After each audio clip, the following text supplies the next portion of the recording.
Papanoorin natin ang evening gown performance ni Annabelle McDonald sa preliminary competition ng The Miss Globe 2025.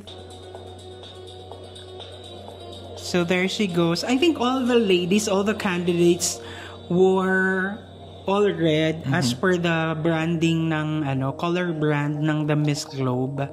Ang kulit ng stage. So this one naman, napanood ko rin kasi siya sa talaga live sa Binibining Pilipinas nung nakaraan, July. Ganda ng katawan niya, like hindi siya ganun kapayat.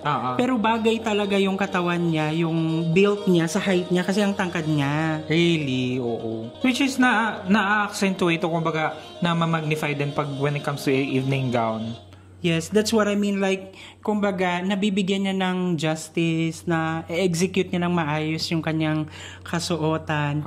But then again, ito pala yung I think mga gown na sinuot nila, ito din yung ginamit nila sa kanilang official na portrait. Nasuot naman niya na very elegant, very modest, class, ganon. Excited lang ako mapanood sa finals ni Annabelle is yung kanyang hairstyling. Pero overall, na-execute pa rin niya ng maayos yung gown and no doubt talaga yung the way she projects sa stage. Magaling si Annabelle actually sa rampa. It's just that sometimes yung gown kasi na tawag dito hindi masyadong kita yung figure niya, which is yun yung parang pwede nating i-emphasize plus yung mga extra tela ganyan. So a much simpler gown siguro would. But we don't know if this is her choice or the org's choice. So anyhow, yun lang. We're so excited for her finals. Kayo guys, ano sa tingin nyo?